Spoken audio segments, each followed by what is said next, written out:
Time to rise and shine. Good morning. Good morning. What up, though? What up, though? What up, though? It is day 7. Mm-hmm. We're a week in on this journey, and tragically, another true story. This woman, her name is Lamora Williams, and her case is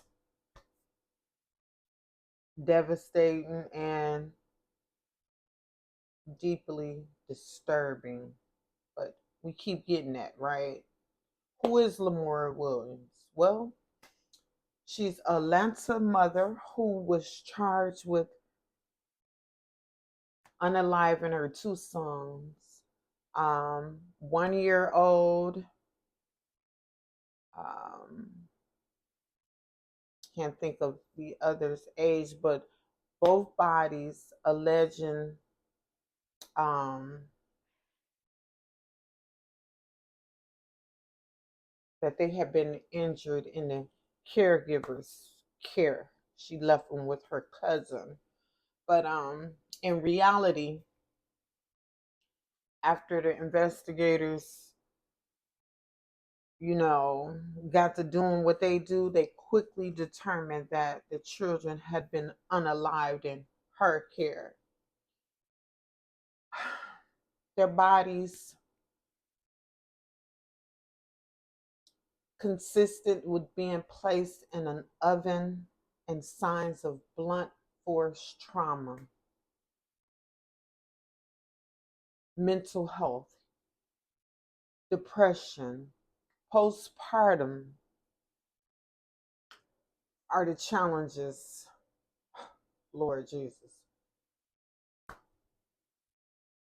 According to the father, he himself had contacted CPS before this tragedy occurred. And as of recent updates, Lamora was indicted on 2 counts of murder and several other charges. However, the trial delayed largely due to evaluations of her mental competence to stand trial. So why this story matters, CPS was warned, just like Naziah, Kimani. People had spoken up, but no intervention came in time. And it reminds us of how untreated mental illness plus lack of community support plus systemic failure equals deadly outcomes. But prevention could have saved lives if trauma informed, culturally competent support system had been in place. These babies could still be alive. So, call to action: mental health must be prioritized in parenting evaluations. CPS follow up protocols must be enforced and transparent. Community check ins aren't nosy, they're necessary. Red flags before the incident: history of mental illness. Lamora had battled depression since her teen years. She reportedly suffered from postpartum depression and had suicidal ideation in the past. Isolation. She recently quit her job due to not finding childcare, was reportedly struggling financially, and felt overwhelmed by single motherhood. The warning signs were there, they were reported. The children's father, Jamil Penn, told media outlets that he had concerns for their safety and had tried to alert authorities. He said Lamora had previously locked one of the children in a room for hours and that her mental health was declining fast. CPS involvement: while details of CPS action, if any, remain unclear to the public, the lack of effective intervention, even after family concerns were shared, It's a haunting parallel to many other cases we've studied this month, including Zamar King, Kiamani. Systemic breakdown. This case reveals a multi layered failure.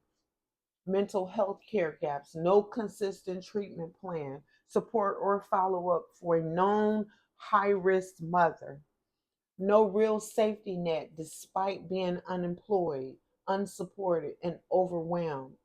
Lamora had no protective check ins from the system, ignored warnings. The father and others expressed concern, but those cries weren't met with action.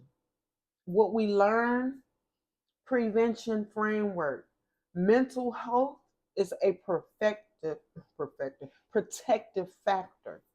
Support is prevention. Depression, isolation, and parental burnout are risks that escalate into danger if not treated. Early intervention must be mandatory. Reports made by family, especially involving past trauma or neglect, must be escalated, not buried.